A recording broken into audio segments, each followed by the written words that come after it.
Buenas tardes a todos, a todas. Bienvenidas lectoras, lectores, comunidad académica, estudiantil, público que nos acompaña de manera presencial y a través de la transmisión de TV UNAM. Hoy estamos aquí en este tan deseado conversatorio con Irene Vallejo, quien ella nace en Zaragoza, España. Su pasión por la lectura se inicia en la infancia, por los cuentos que su mamá le leía en voz alta, y también en esa etapa se aficiona por las leyendas de Grecia y Roma que su padre le narraba. La lectura le dio la fuerza para afrontar situaciones difíciles en la etapa escolar y le brindó momentos de gran placer, con lo cual lo superó de manera exitosa.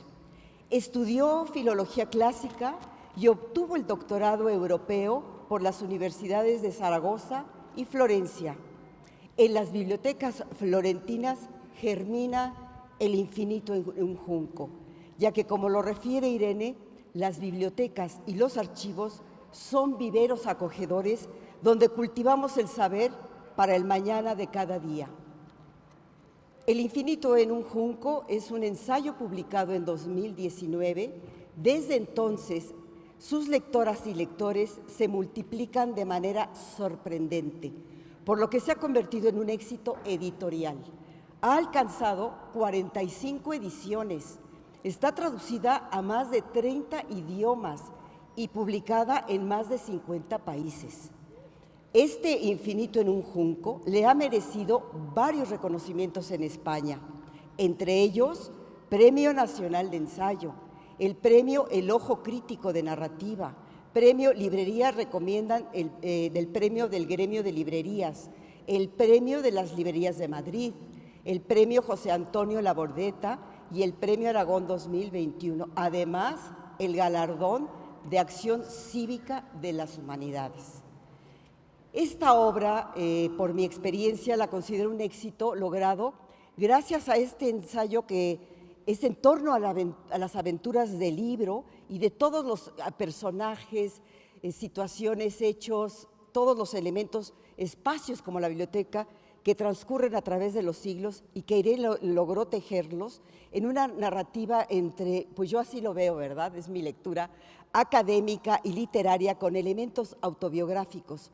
Todo ello lo dota de la capacidad de generar en las y los lectores el goce intelectual y estético, y nos induce a contribuir a que este infinito, hecho de palabras escritas, continúe su trayectoria fortaleciendo lo humano del ser de las generaciones presentes y futuras. En este conversatorio participan dos destacadas escritoras: la doctora Rosa Beltrán, escritora, editora, creadora de colecciones literarias. Recientemente obtuvo el Premio a la Excelencia en las Letras José Emilio Pacheco, que otorga la Feria Internacional de la Lectura en Yucatán, de la Universidad precisamente Autónoma de Yucatán. Y también le otorgó también un reconocimiento la Asociación UC Mexicanistas.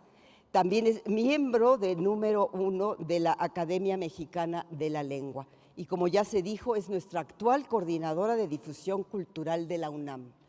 Y la maestra Socorro Venegas, autora de cuento, antología, novela, ensayo, además una destacada labor editorial, integrante del Comité de Honor del Centro para el Estudio de la Historia de la Lectura, que dirige Alberto Manguel en Portugal, y nuestra actual directora general de Publicaciones y Fomento Editorial de la UNAM. También quiero destacar y aprovechar para agradecer toda la colaboración que tuvimos la Dirección General de Fomento Editorial y la Dirección de Bibliotecas y Servicios Digitales de Información, que se sumaron el Instituto de Investigaciones Filológicas, la Dirección de Literatura y Fomento a la Lectura, el Instituto de Investigaciones Bibliográficas y el Instituto de Investigaciones Bibliotecológicas y de la Información. Muchas gracias a todas y todos por su apoyo e iniciamos nuestro tan deseado conversatorio. Adelante, doctora. Muchas gracias.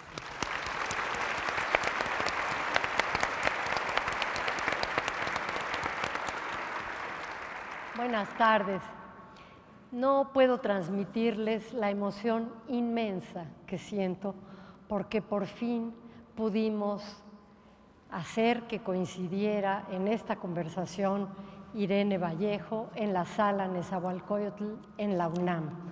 Pero además tiene un ingrediente extra, saliendo de la pandemia. Después de este encierro de 2 años en el que nos hemos visto obligados a vivir a través de las pantallas, ahora estamos aquí, dándonos este gran abrazo con todos ustedes que han leído a Irene, con Irene que tan generosamente ha cedido su tiempo, tiene una agenda estrechísima, tiene invitaciones por todos lados, bien lo dijo ya Elsa Margarita, se ha traducido a varias lenguas su libro, ha tenido numerosas ediciones, ya no sabemos si 45, 48 o cuántas, y tendrá muchas más.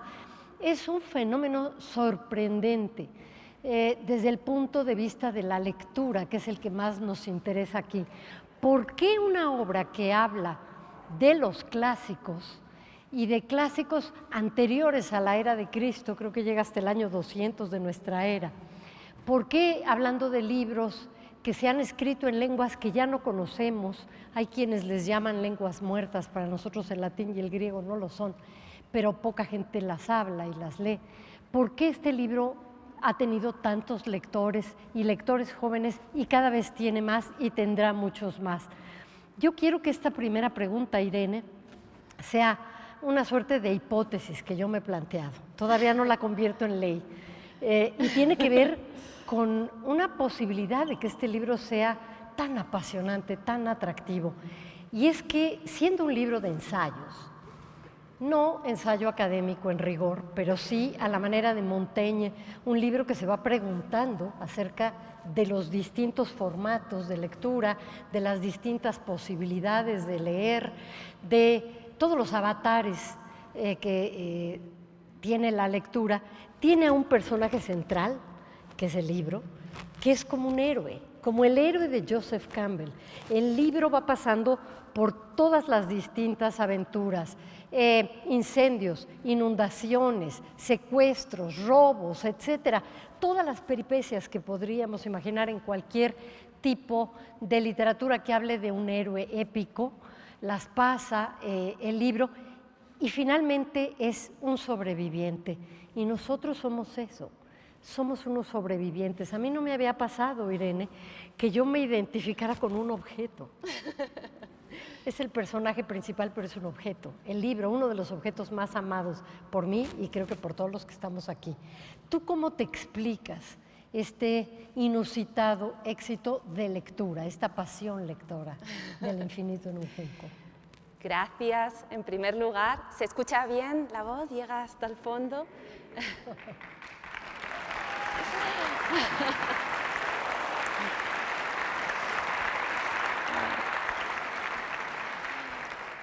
Debo empezar con una confidencia, y es que estoy temblando ahora mismo. No sé si la voz lo trasluce, pero es así. Estoy temblando de pies a cabeza por la emoción de reunirme por primera vez con lectores mexicanos y de hacerlo precisamente en este lugar mágico, en la UNAM. Todo el agradecimiento brota como un manantial, por supuesto, a la biblioteca de la UNAM, a la universidad en su conjunto, al excelentísimo rector, a mis acompañantes, Socorro, Rosa, Lisa Margarita. Gracias por estar aquí, por esta presencia a todos ustedes. Es tan abrumador que solo recuerdo los momentos en los que yo escribía al infinito en un junco, como caminando por encima de un alambre en un momento dificilísimo y muy duro de mi vida, viendo el abismo a un lado y al otro. Y creo que ese equilibrismo tiene mucho que ver con la pasión de la escritura y de la lectura, ¿no? La percepción del caos alrededor y, sin embargo, de una única oportunidad de mantenerse en pie a pesar de todo, ¿no? En pie y erguida, y ese apoyo, ese sustento fueron los libros, fueron las palabras, fue el lenguaje. Y mereció la pena todo aquel esfuerzo, aunque solo fuera por una tarde como esta, y su presencia conmigo en este momento. Así que gracias tiene que ser la primera palabra, gracias de todo corazón.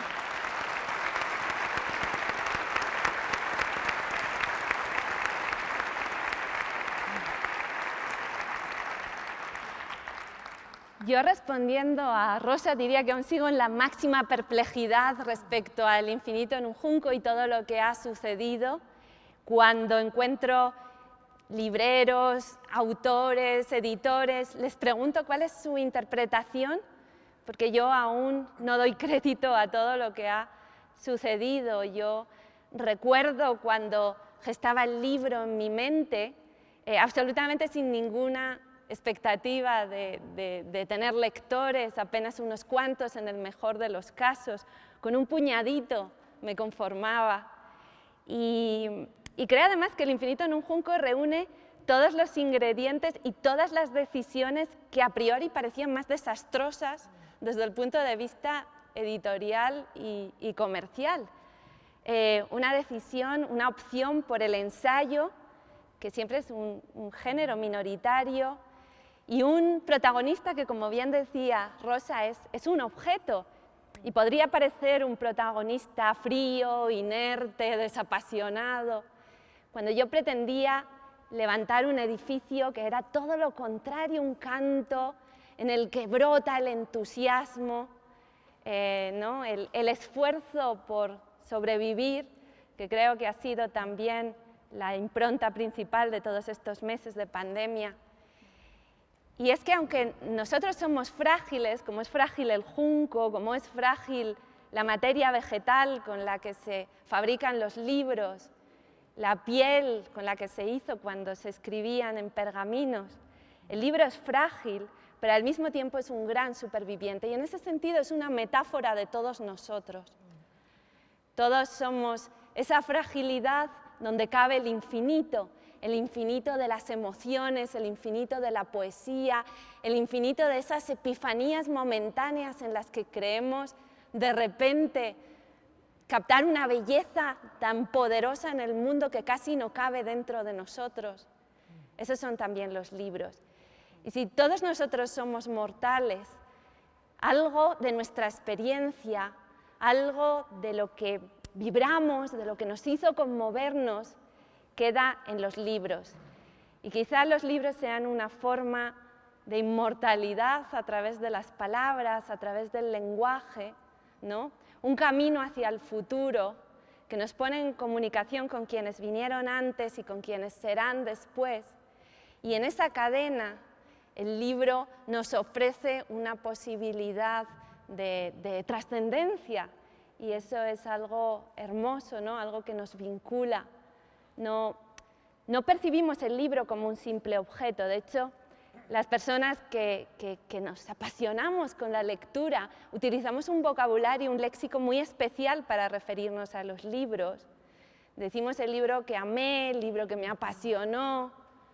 Los sentimos como voces, y por eso cuando se queman libros en las hogueras nos estremecemos, porque no es un objeto el que arde, es algo más, es una presencia humana, es una posibilidad, ¿no?, de comunicación, de belleza, es el pensamiento y las emociones de quien lo escribió y de todos los que lo leyeron y dejaron allí la huella de sus pasos. En definitiva, no es un objeto, es la suma de todos nosotros, es la comunidad que formamos los lectores y que nos convierte en humanidad, y eso es lo que se cifra en los libros, y de alguna manera lo intuimos cuando los conservamos, los acumulamos, permitimos que prácticamente nos expulsen de nuestras casas, algo que no permitiríamos a ningún otro inquilino, ¿no? Perseguimos a los insectos, a todos los que entran en nuestra casa, pero los libros son esos peculiares hormigueros, porque al final las letras son como pequeñas hormiguitas en hilera, y a esas en cambio las queremos, las invitamos, las recibimos y pensamos que hacen más acogedores nuestros hogares. Entonces sí, El infinito en un junco es una historia de amor y los protagonistas somos todos nosotros, ¿no? Quien ha leído y amado los libros sabe que es el protagonista de este libro. Qué bonito. Irene, ¿se escucha? ¿No? Yo no lo escucho. Bienvenida a la UNAM. Hemos estado persiguiendo la visita de Irene desde hace algunos años y estamos realmente felices de recibirte. El infinito en un junco, como una épica del libro, como una especie de ensayo de aventuras novelescas, es un libro que está contado con toda la erudición y precisión de la filóloga y la historiadora que eres, pero también con todo el poder narrativo de la novelista que también eres. En algún momento hablas de que la historia del libro no se parece tanto en realidad a la verticalidad de un junco como a esos caminos ondulados de un río con sus meandros. Y yo quisiera preguntarte por los meandros de la escritura del infinito. Quizá tu libro comenzó su andadura en una biblioteca en Florencia. Tenías en las manos un Petrarca del siglo XVI. Quisiera pedirte que recuperes para nosotros un poco esa escena, ese momento, y preguntarte por qué las bibliotecas hoy en día pueden ser, como son para todos aún, un espacio de resistencia, un lugar de alivio, un lugar para sentirnos juntos, pero también un lugar para la inspiración, que eso te pasó a ti.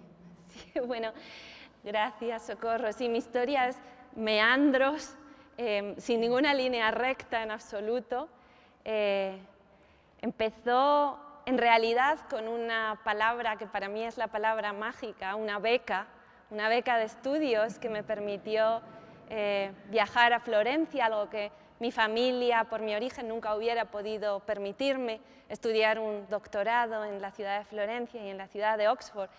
Y lo quiero decir muy especialmente aquí en la UNAM, donde sé que existe ese mismo espíritu de ayudar, de tender una mano a estudiantes que vienen de familias pues, desfavorecidas o que no tienen los medios para permitir estudios universitarios y que existe, ¿no?, esta voluntad de extender la enseñanza y el conocimiento, sea quien sea, vengas de donde vengas y tengas el origen que tengas, y eso es algo tan hermoso que creo que hay que mencionarlo y hay que destacarlo y hay que hacer hincapié.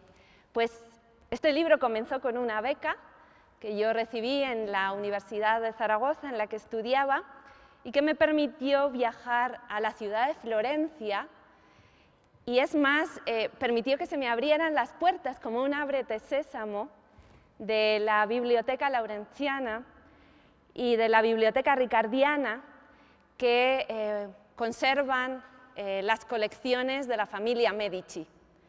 La familia Medici encarnaba para mí el privilegio, la riqueza, la ostentación, el poder, y era todo lo contrario de lo que esa pobre estudiante de Zaragoza, aún más siendo mujer, podía representar cuando atravesó el umbral de la biblioteca.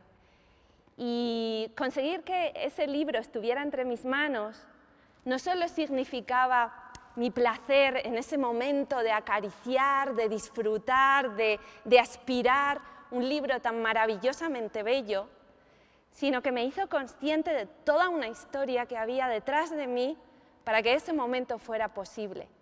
Y esa historia necesitaba diversos eslabones. Necesitaba la invención de las bibliotecas públicas, algo que hoy nos parece evidente, pero podrían no haber existido. El mundo podría haber sido el mundo sin las bibliotecas. Sin embargo, se inventaron las bibliotecas públicas, las bibliotecas en las que las joyas están al alcance de cualquier persona, de una estudiante asustada e intimidada como yo era en ese momento. Pero está también toda la historia de las mujeres detrás de ese momento, de las mujeres que durante tantos siglos permanecieron apartadas y excluidas del mundo intelectual, del estudio, de la universidad. Incluso una escritora como Virginia Woolf recuerda que no pudo estudiar griego. Ella no se le permitió, por ser una mujer, hacer estudios de griego, algo que sí fue posible para sus hermanos varones.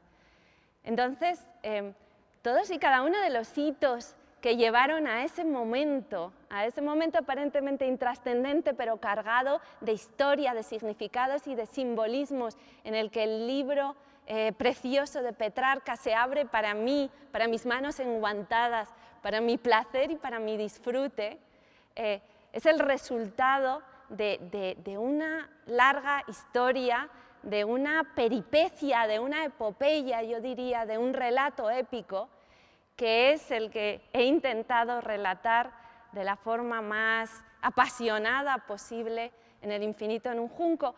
Un libro híbrido, como yo misma soy híbrida, ¿no? Entre filóloga y escritora, entre investigadora y autora de ficción, y es exactamente un libro híbrido entre el ensayo tal como lo entendemos y la fascinación de los relatos enhebrados, como en Las mil y una noches y el Decamerón de Boccaccio, ¿no? Esos cuentos de cuentos que se trenzan, que se hilan, que se enmarañan y que acaban convirtiéndose, ¿no? Como en un canto a la fascinación de la palabra. Y ahí está, ¿no? En ese momento germinal en Florencia, todo el conjunto de emociones y toda la conciencia histórica y política que emergió en el momento en el que ese códice llegó a mis manos. Hemos hablado del libro en general, de la travesía del libro convertido en un héroe épico, y yo quisiera que entráramos ya al contenido del libro a través de una figura extraordinaria, Alejandro Magno, sí, que sigue resonando, del que todos escuchamos en la escuela con fascinación, por supuesto. Y como dices tú en tu libro, un héroe tan que ha trascendido tantos siglos, convertido en mito, del que se ha sustraído de alguna manera todo lo que tiene que ver con lo humano, incluso sí, con el error, para dejar que ese mito y solo lo grandioso y lo divino sobreviva. Y hablas también de Alejandro y la biblioteca, por supuesto, y de Alejandro y Ptolomeo. Ajá. Y después de Alejandro y lo despiadado de el guerrero que también fue, de el estratega, sí, pero de alguna manera el que supo hacer a través de la performatividad actos bélicos tras la batalla tan extraordinarios como el hecho de organizar bodas comunitarias de las sí, que él participaba. Él mismo se casó con varias mujeres y trataba de conciliar una suerte de mestizaje, ¿verdad?, entre griegos y egipcios, pero todo leído siempre a través de esta épica extraordinaria y heroica durante muchos siglos, hasta que tras la Segunda Guerra Mundial, en el siglo XX, se empiezan a leer los libros, las figuras míticas, bajo otra nota, en este caso la del fracaso, la del enorme fracaso que siempre es una guerra, cualquier guerra, y también la de los grandes aparatos críticos, por ejemplo, la teoría freudiana. Y Alejandro se convierte en otro. Y lo que se ha escrito sobre Alejandro también tiene otro contenido. Entonces, esta pregunta tiene que ver con que un libro, siendo el mismo libro, teniendo el mismo contenido a partir del descubrimiento de la escritura, a partir de que se fija ese contenido, tiene, sin embargo, múltiples lecturas. Y puede cambiar su significado de un lado al otro, 180 grados, de un siglo al otro. Y puede seguir teniendo lectores y, sin embargo, significar algo completamente opuesto. ¿Cuándo te diste cuenta, en qué momento de tu vida, de que los libros dependían de la interpretación que les daban sus lectores? No sabría situar exactamente el momento, pero quizá el haber estudiado filología clásica me enfrentaba a los clásicos, ¿no? A ese concepto tan sacralizado del clásico, al que yo había accedido en la infancia de una manera totalmente intuitiva, sin ningún atisbo de veneración, cuando mis padres me contaban esas historias de los mitos griegos antes de dormir. Después tuve que descubrir que a esos autores clásicos se les había revestido de un aura de perfección, de excelencia, ¿no? Se les miraba con una nostalgia retrospectiva, como si hubieran representado la cumbre de la humanidad en muchos aspectos, ¿no? Y se les estudiaba con una reverencia que a mí me resultaba extraña y ajena durante mis años de especialidad, siendo que yo había elegido esa especialidad por la pasión que me despertaban sus relatos. Pero no los contemplaba como relatos perfectos, ni a sus protagonistas como seres maravillosos y magníficos, sino todo lo contrario, me interesaban en su palpitante humanidad, llena de defectos, llena de fracasos, llena de pérdidas, llena de desvíos y meandros, como los de Ulises intentando regresar a casa y sin conseguirlo, y fracasando y naufragando una y otra vez. Y ese concepto del naufragio para mí era muy importante en mi percepción odiseica del mundo antiguo. Y luego estaba la ausencia de las mujeres. ¿Cómo era posible que ese mundo hubiera sido tan perfecto si apenas había lugar para la mitad de la humanidad? Y hablamos, por supuesto, también de la esclavitud, del imperialismo. ¿Cómo se conciliaban todas esas dimensiones, ¿no? Ese territorio aparentemente homogéneo de unos ciudadanos satisfechos de su democracia, pero al mismo tiempo expulsando a 3/4 de la población de ella misma. Y todo eso me despertaba una serie de dudas y de desconcierto y de incomodidad constante. Y por eso sentí que necesitaba reescribir sobre mi relación con los clásicos de una manera muy distinta a la que se me había ofrecido en los estudios universitarios. Y allí creo que también en esa inquietud difícil de expresar nació también el infinito en un junco, ¿no? Como una necesidad de hacer bajar a estos héroes, a estos conquistadores, a estos emperadores de su pedestal y preguntarme por ellos realmente como seres humanos, ¿no?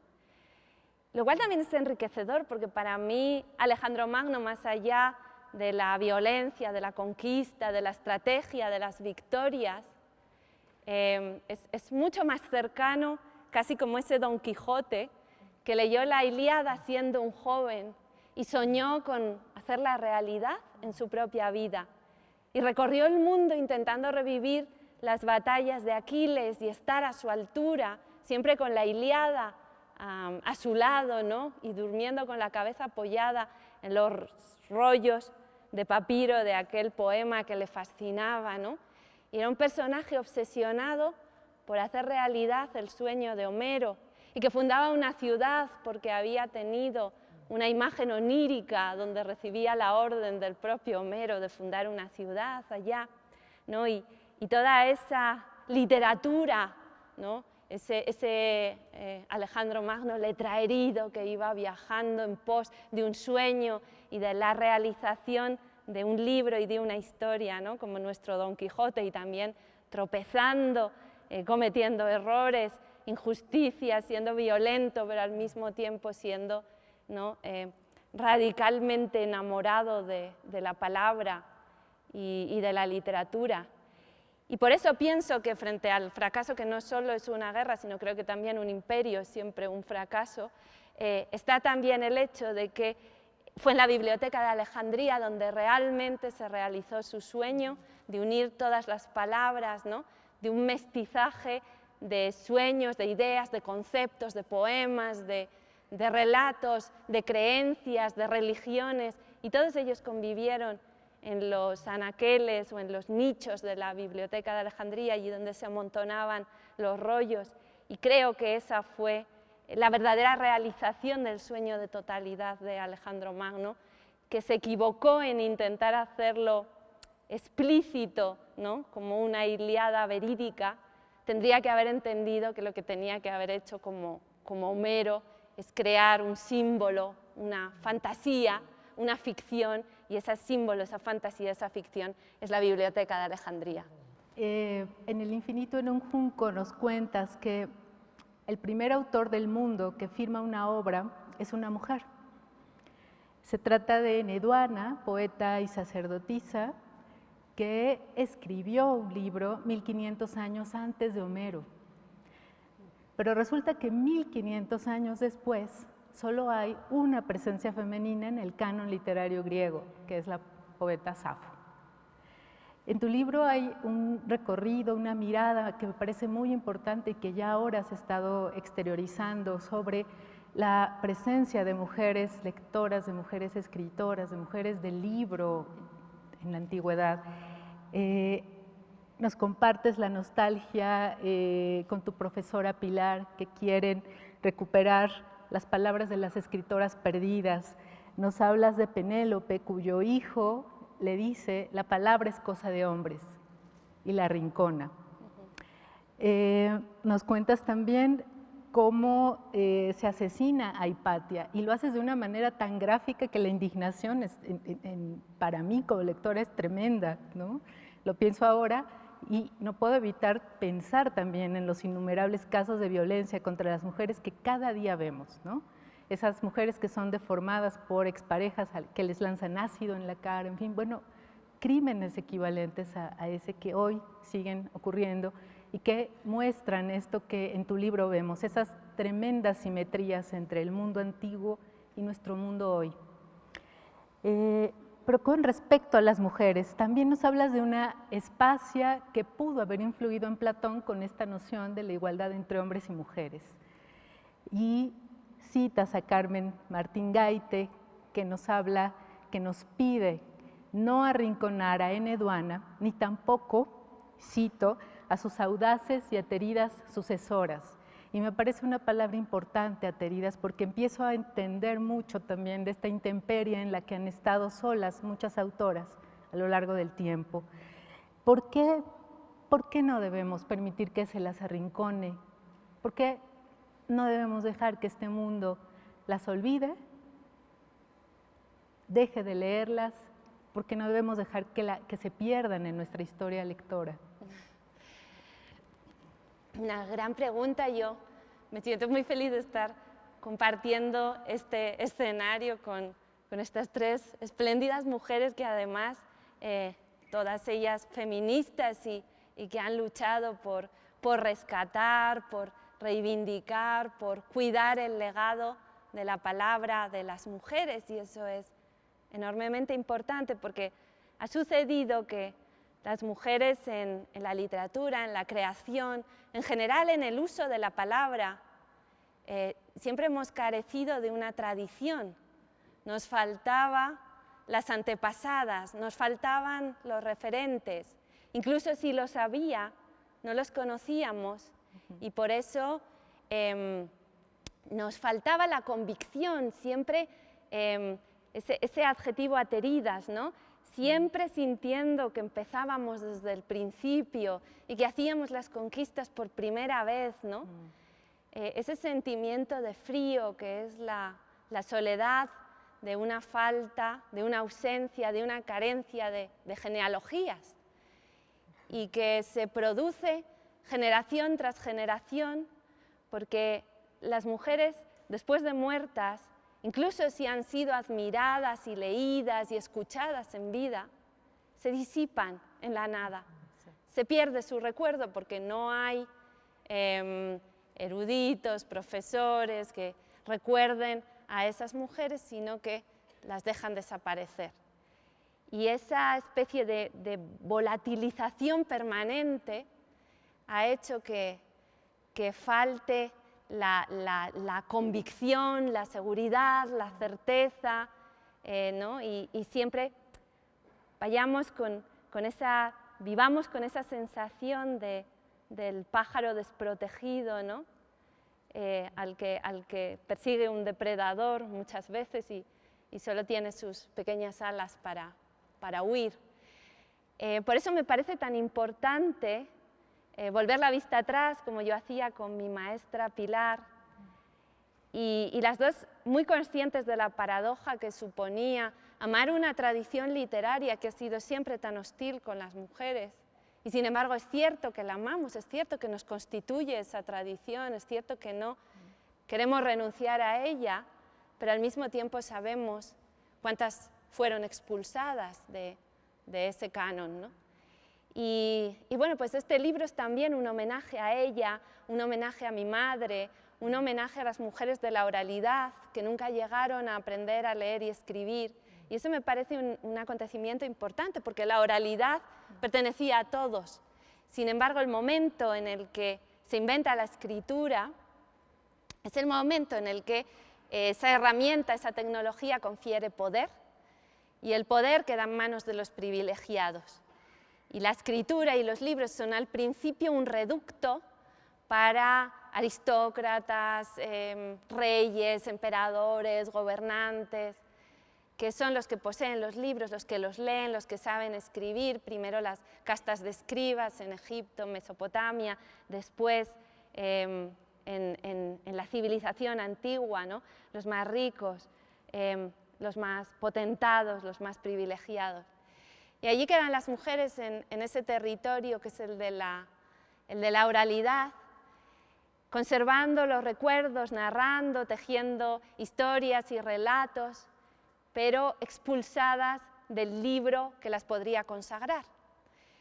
Y me parecía importantísimo perseguir las huellas de esos silencios, de esas expulsadas, no solo mujeres, también hombres por su procedencia social, porque eran esclavos, por su raza, por tantos motivos que han quedado excluidos del canon y de la escritura, ¿no? Y toda esta historia de una lenta conquista y ampliación de un espacio que al principio nos expulsaba a la mayoría, ¿no?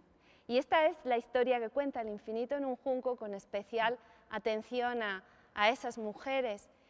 Y el caso de Eneduana es especialmente representativo, porque ella es la primera que coloca su nombre debajo de un texto, que sale del anonimato, ¿no? De ese anónimo que decía Virginia Woolf, que casi siempre es mujer. Pues la primera que sale de ese anonimato es una mujer, es una sacerdotisa, firma su obra, habla de sí misma de una forma autobiográfica muy directa y muy explícita, cuenta su experiencia, nos regala la primera metáfora de la creación como un parto de la palabra, es decir, en una clave totalmente femenina. Recibe la inspiración de la diosa engendra la palabra y ella, como poeta, da a luz el poema. Y es esa metáfora profundamente femenina de la procreación que luego fue separada radicalmente, ¿no? Y la procreación quedó para las mujeres, la creación para los hombres, pero en esta primera metáfora vienen juntas y funcionan como un acontecimiento único, ¿no? Como la fertilidad de la mujer, que es palabra y que es vida. Y me pareció tan significativo que este personaje tan importante, tan esencial, sea casi ignorado y hayamos preferido, en cambio, iniciar el relato histórico, la crónica, a partir de Homero, del que apenas sabemos nada, que es un fantasma, ni siquiera estamos seguros de si es una persona o un conjunto de personas, si su nombre es un nombre real o un mero apodo. No podemos aportar nada sobre él, no hay una voz, no existe un yo, y sin embargo hemos decidido que allí esté el comienzo, que ese sea el punto de partida, y no una mujer que muchos siglos antes tomó la palabra con plena conciencia y dejó su nombre, su vida, sus pormenores de su existencia, ¿no? Y eso me parece importantísimo porque demuestra cómo se ha ido muchas veces constituyendo esta historia como una historia cuidadosamente seleccionada en la que tanta gente quedó fuera.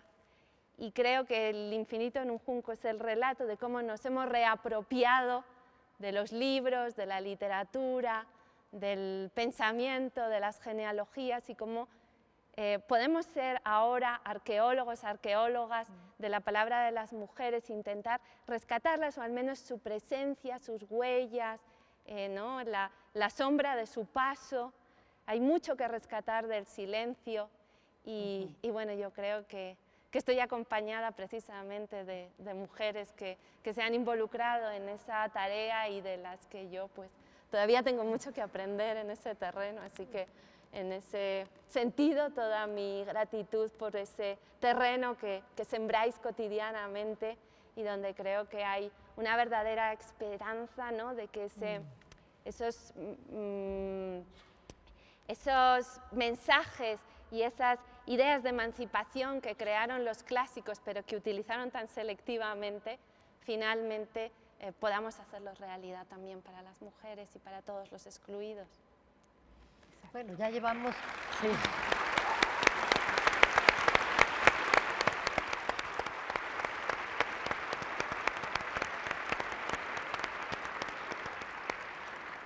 Decía que ya hemos tocado sin querer varios de los secretos que hacen tan fascinante la lectura del infinito en un junco, y uno de ellos sin duda es la inclusión. Has hablado del género, has hablado de la importancia de las mujeres, de la que también nos ocupamos mucho, Socorro y yo. Sí, lo sé. De ese otro canon, que desde luego sí ha sido dejado de lado, pero que también se ha escrito de una manera distinta. Tú mencionaste la oralidad. Y la oralidad no es algo que exista de una vez y muera para siempre en el momento en que aparece la escritura, no es una forma que hayamos perdido. La oralidad está muy presente en las formas de narrar, sobre todo en México, en América Latina, es una tradición viva.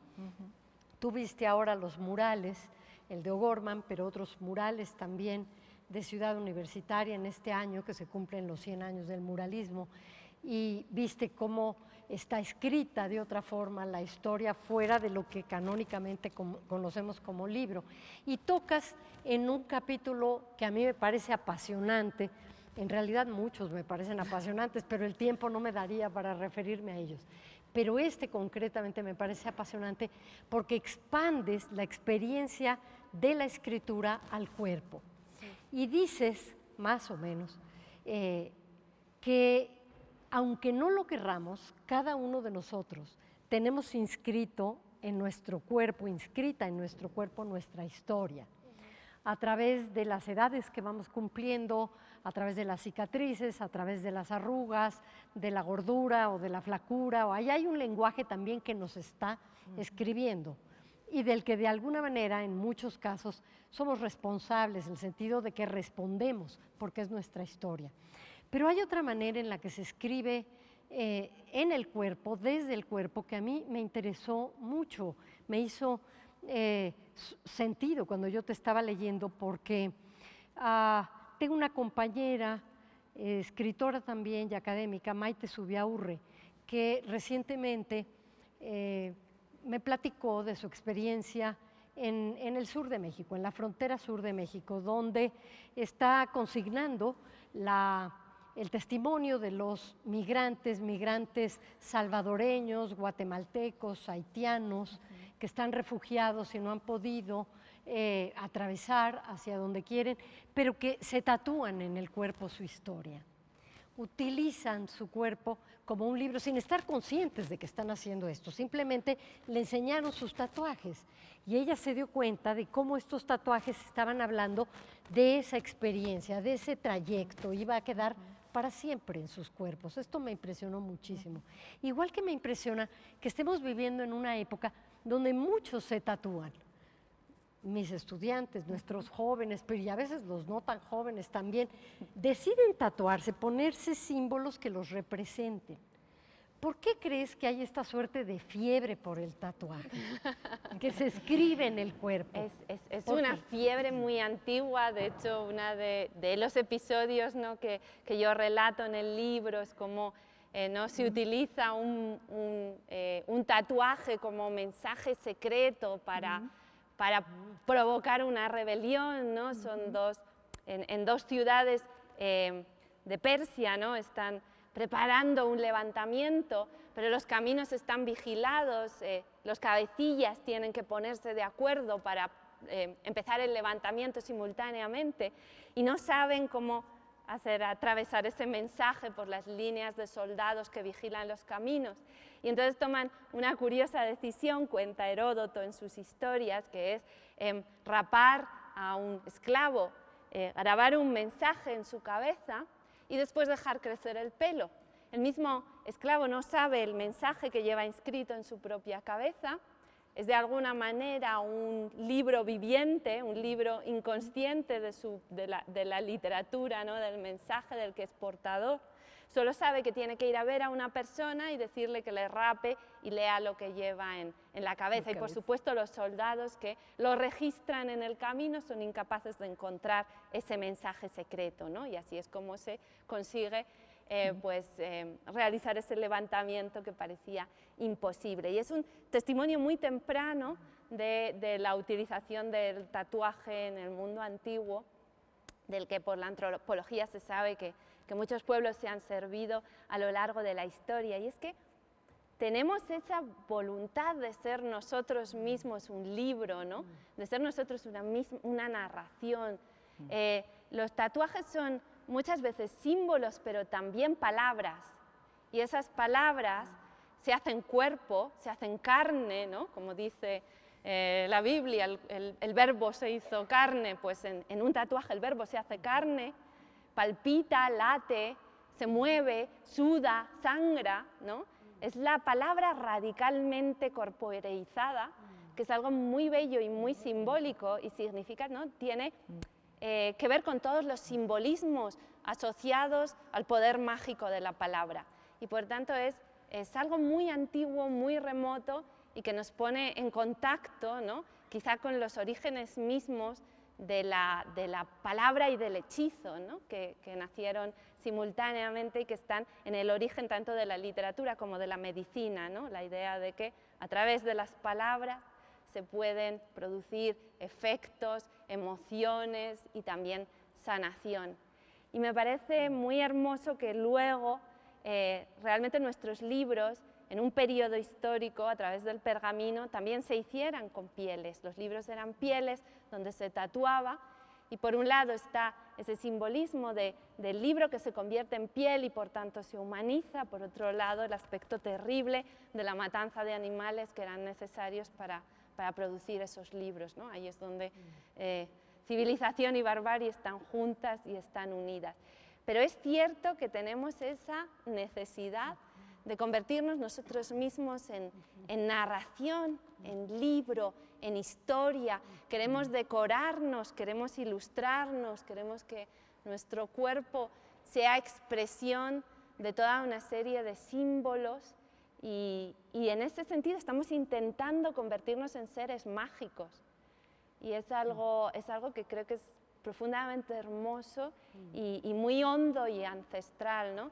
Y habla también, como decía Rosa, de las muchas maneras en las que los libros se escriben, se dibujan, se tejen, ¿no? Porque también otro de los aspectos que yo he investigado en El infinito en un junco es como la metáfora textil está detrás del lenguaje con el que hablamos de la creación literaria, ¿no? Y decimos el nudo, el desenlace de una historia, el hilo de la narración. Cuando nos distraemos perdemos el hilo, ¿no? Es curioso también la metáfora que dices cuando una persona es franca y expresiva, ¿no? Como que te leo como un libro abierto, un rostro que es casi como un libro abierto. Bueno, pues ahí están todas esas metáforas del cuerpo como libro, el libro como ser humano. También hablamos de un corpus, ¿no? Cuando nos referimos a un conjunto de obras y decimos es un corpus, el corpus narrativo de una época, de una literatura, de un autor. Ahí estamos hablando de un cuerpo y en realidad son libros. Y la metáfora del textil es especialmente hermosa porque de nuevo remonta a esas mujeres que se reunían con sus telares, con sus ruecas, para tejer, porque esa era la misión que se les destinaba socialmente, ¿no? La de tejer los vestidos, las telas. Y probablemente en ese momento empezaban a contar cuentos, por tanto son las mujeres, aquellas mujeres tejedoras, las remotas narradoras de historias, y entonces las metáforas de lo que hacían con sus manos saltaban a las metáforas con las que hablaban del relato, ¿no? Y entonces toda toda esa tradición de los telares que todavía sigue tan viva aquí en Latinoamérica, nos remonta al origen del trenzado de palabras, del hilado de los relatos, ¿no? Y a esas mujeres que mientras cumplían su tarea, pues adornaban la realidad no solo en las telas, sino también a través de las palabras, ¿no? Y ahí está esa profunda metáfora, esas raíces comunes lingüísticas que todavía se conservan, ¿no? Entre texto y textil, y entre el ser tejedor y el ser narrador, que definitivamente tienen un origen común, y por eso todavía hoy a través de las telas se siguen contando historias, ¿no? Y se sigue hablando, y son los lugares y los resquicios que encuentran los que a lo mejor no tienen acceso a la escritura, ¿no? a la escritura canónica y tradicional y académica, pero van encontrando otras formas de hilar sus propios relatos. Sí, así es, sí. Tú has dicho que cuando un libro arde, cuando se moja hasta la podredumbre o cuando se lo come un insecto, lo que desaparece con ese libro es un mundo. Y una reflexión muy similar ha hecho sobre la extinción de las lenguas don Miguel León Portilla, un gran conocedor del pensamiento y la cultura náhuatl, investigador emérito de la UNAM y un autor al que sé que has leído. Yo quisiera ahora no preguntarte, sino leerte un muy breve fragmento de un poema donde él habla de esto, y me gustaría saber qué evoca en ti, hablando de la palabra alada, que has dedicado un buen tramo de tu libro al estudio de la oralidad.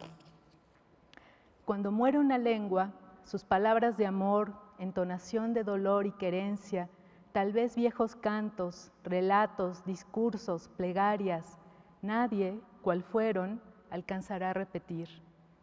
Cuando muere una lengua, ya muchas han muerto y muchas pueden morir.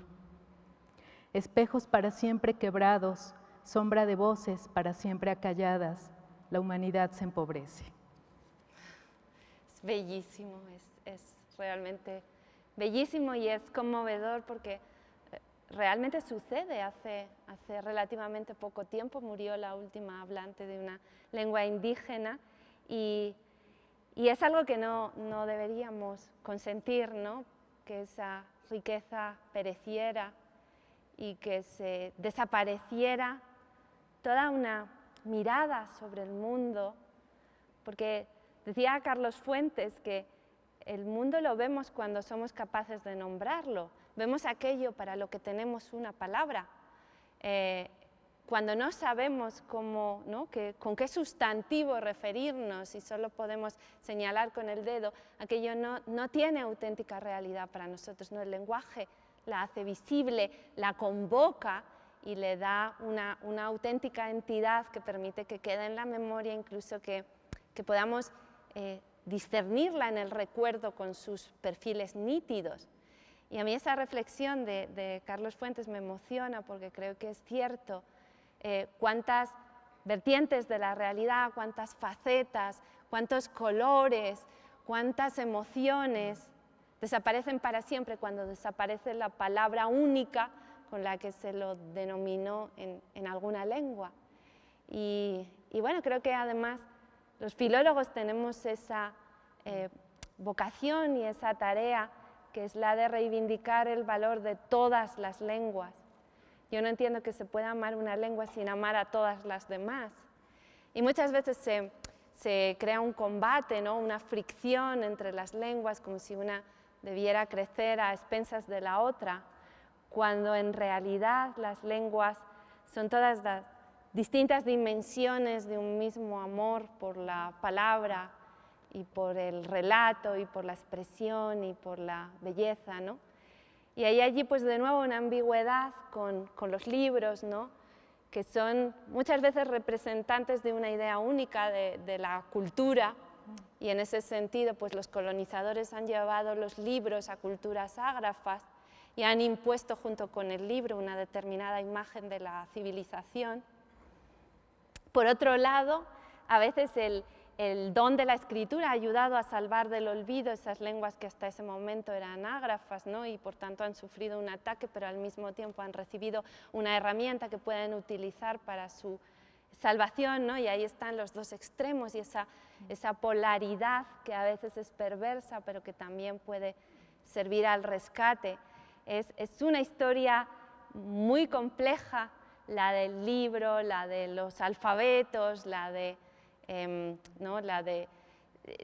las hogueras de libros, pues como en nombre de unos libros se queman otros, ¿no? Y es terrible pensar en las hogueras de códices aztecas y mayas que sucedieron aquí en México, y es un acto atroz de barbarie haber quemado unos libros en nombre de otro libro, ¿no?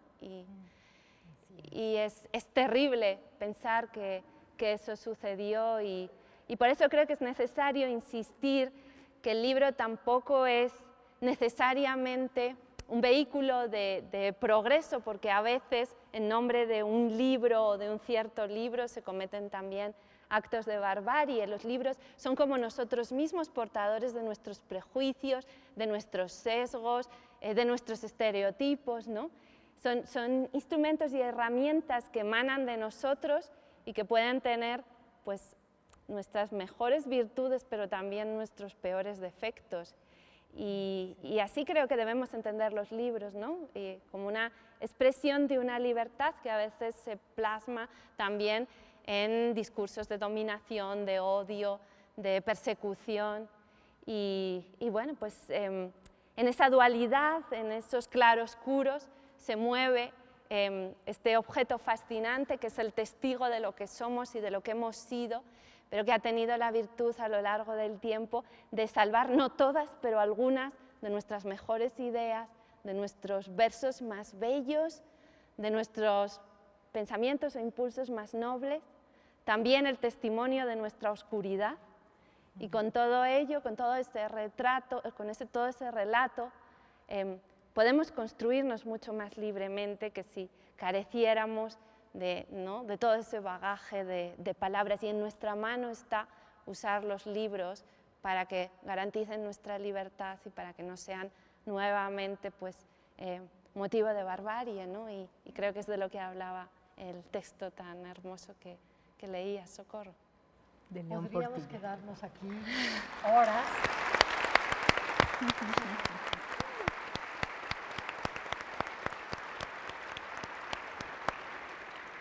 Podríamos hacer de esta conversación una conversación infinita, pero Cronos es implacable. Y ha llegado el tiempo de las preguntas que nos tiene preparadas, que te tiene preparadas, Elsa Margarita, para cerrar, irnos acercando al cierre de este acto que estoy segura va a ser memorable para todos. Muchas gracias. Elsa Margarita. Bueno, primero, muchas gracias, Irene, porque escuchándote entiendo más por qué la pasión y el gusto que da leer este libro, por tu misma pasión que la dejas ahí, plasmada en esas palabras que conformaron el infinito en un junco. Como decía Roland Barthes, cuando se lee algo con pasión es que también está escrito con pasión y placer. Muchas gracias. Bueno, tengo unas preguntas, ¿Sí? pero antes de eso, a mí también me surgió una hipótesis cuando empecé a leer tu libro. Me dio la impresión en tu prólogo que una cosa que también te motivaba es estos presagios de la desaparición del libro.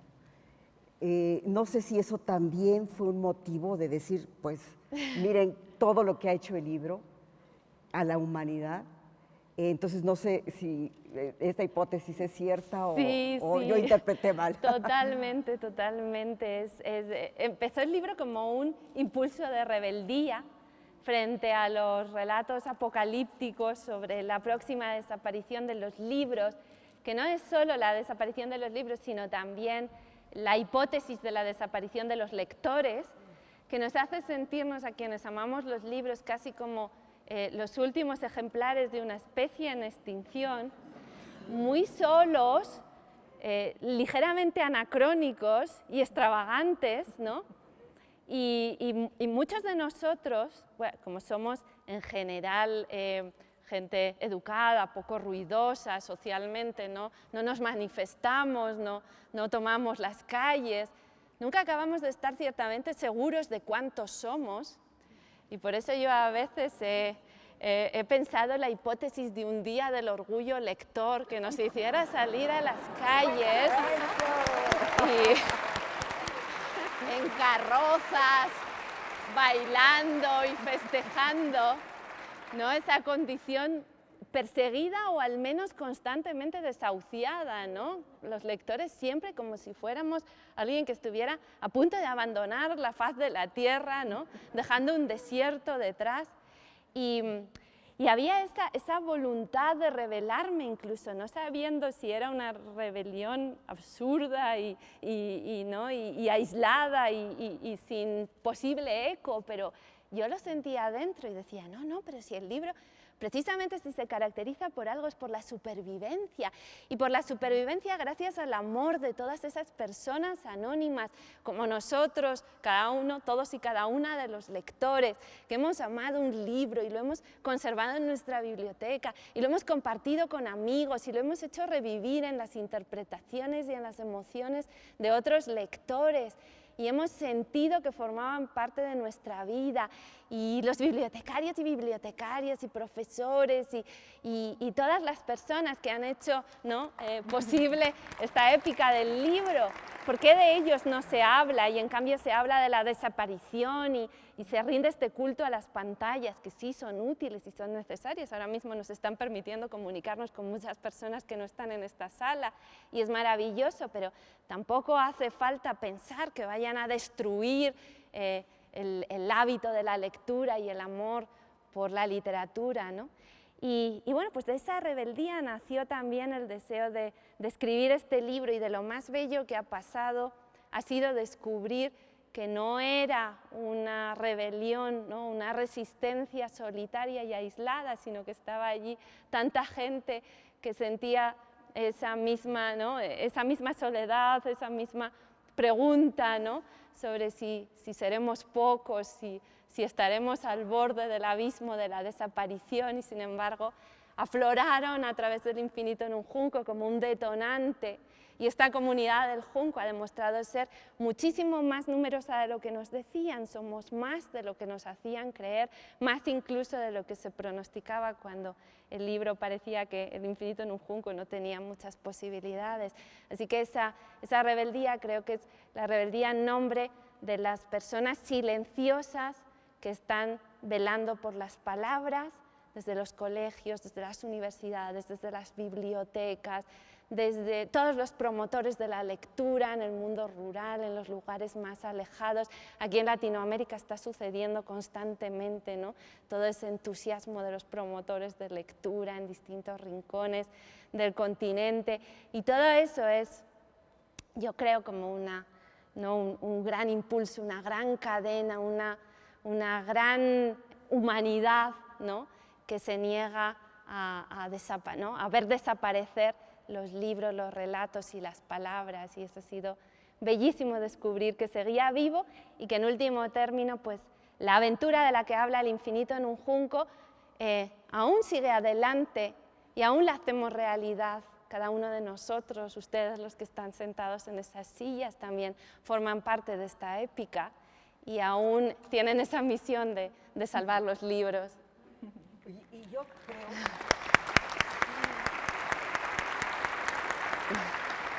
Bueno, más bien estoy segura que el libro eres tú, es decir, está hablando el libro a través de ti, te eligió precisamente para que emprendieras esta defensa por su vida, porque sea un infinito.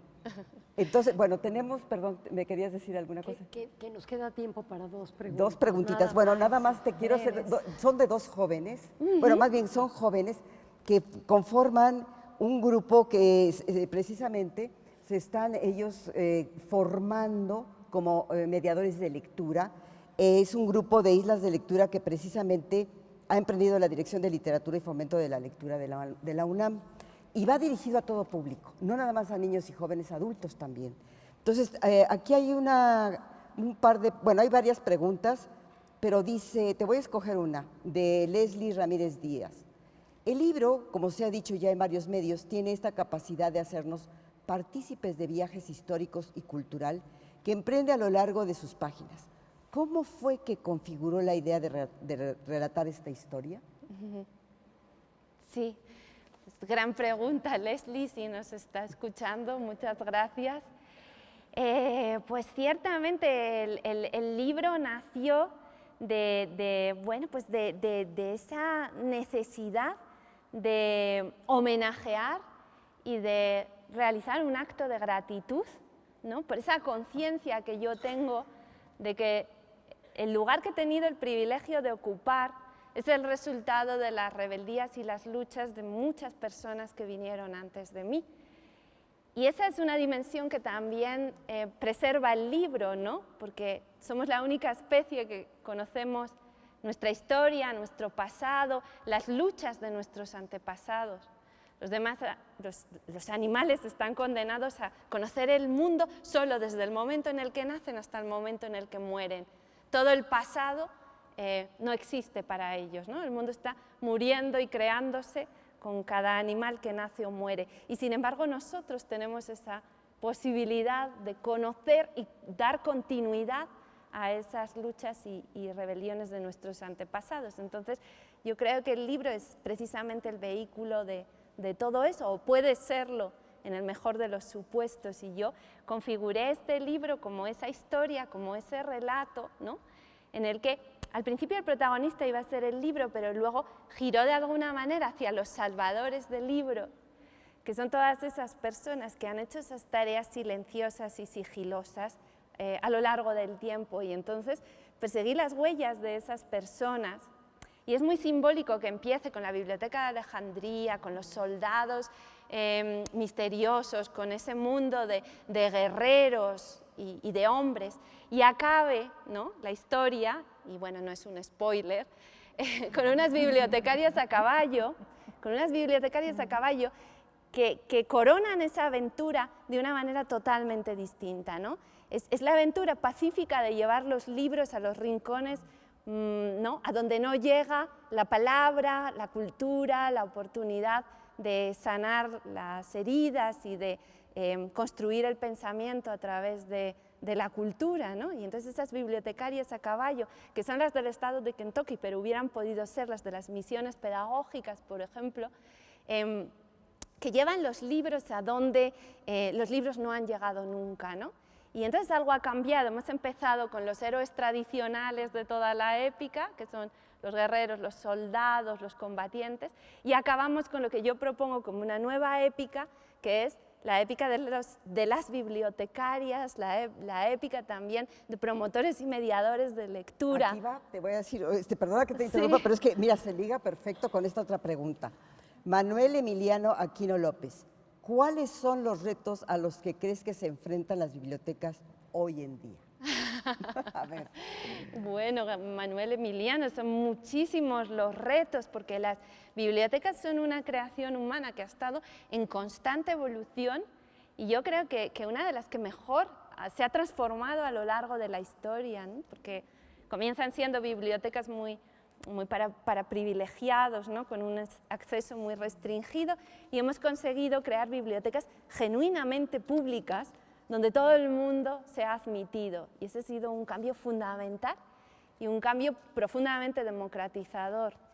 Pero las bibliotecas ahora mismo, más allá de un lugar donde se custodia la memoria y donde se archiva, porque cuando hablo de bibliotecas estoy incluyendo, por supuesto, los archivos, donde se prestan los libros o donde los libros se devuelven, tienen otra dimensión social muchísimo más profunda que se ha ido desarrollando y que yo he visto transformarse en las décadas desde mi infancia, cuando yo acudía a las bibliotecas de la mano de mi padre, hasta las bibliotecas de barrio a las que yo llevo a mi hijo.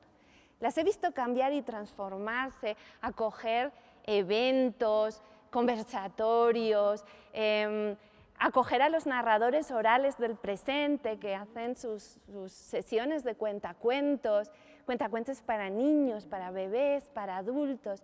Pero más allá incluso son lugares, y esto sería mi respuesta, donde se intentan subsanar las desigualdades sociales. Quien no tiene acceso a Internet o quien no tiene un ordenador, o quien no tiene un lugar caliente, silencioso, acogedor, donde estudiar, donde trabajar, los encuentra en las bibliotecas. Y hace poco estuve en una biblioteca de Barcelona donde me decía la bibliotecaria, es curioso, pero las bibliotecas son lugares en los que la gente confía. Y cuando hace poco alguien se encontró una cartera en el suelo perdida, vino a traérnosla a la biblioteca porque pensó, la biblioteca es un lugar seguro donde yo deposito esto y seguro que encontrarán a su propietario, ¿no? Es un lugar donde emigrantes ilegales tienen el acceso permitido, donde personas que no tienen un hogar están calientes en invierno y se refrescan en verano, ¿no?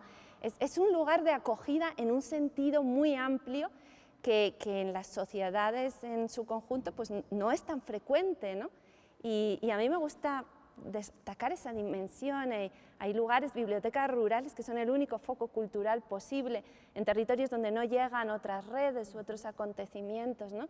Entonces, realmente la red de bibliotecas se está convirtiendo como en un tejido social de una importancia esencial para el mundo de hoy y para el futuro, ¿no? Y yo creo que ese reto las bibliotecas lo han asumido y lo han comprendido muy bien, y más allá de las grandes bibliotecas como la Laurenciana o Ricardiana, donde yo estuve en contacto con los grandes manuscritos, están todas esas bibliotecas que se convierten en botes salvavidas para tanta gente, y eso es lo que yo creo que es el gran reto.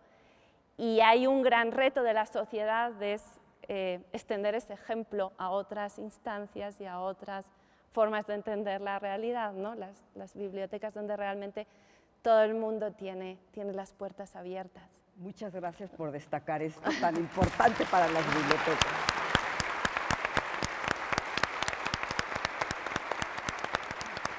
Hay que aplaudir a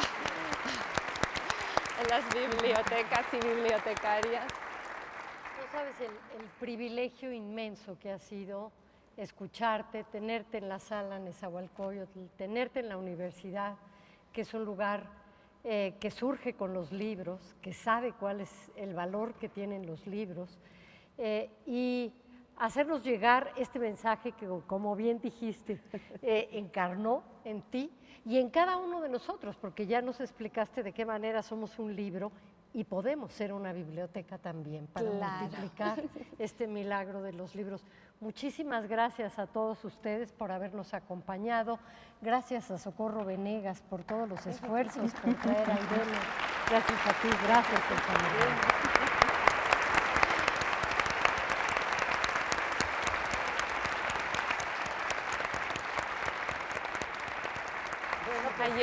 Si pudiera decir brevemente unas palabras de agradecimiento para ustedes y en general para México por cómo me están acogiendo. Yo de verdad siento una gratitud muy honda como española que viene al país que acogió a los exiliados de la República Española, y eso es me provoca una profunda emoción.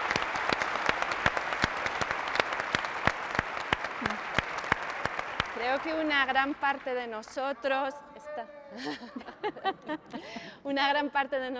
quizá la mejor parte de nosotros quedó aquí. En México ustedes acogieron a los refugiados, a los exiliados de una manera ejemplar, permitieron que se desarrollaran sus carreras artísticas e intelectuales, fueron hogar, fueron puerto, después de una historia tan convulsa y un pasado tan terrible. Me parece un acto de generosidad tan extraordinario que creo que un español viene siempre a México con una sensación de gratitud y un temblor, ¿no? Una sensación de peregrino, sentimental, que de alguna manera vuelve a casa, a la casa más hogareña y más hospitalaria. Así que yo les quiero dar las gracias muy profundamente.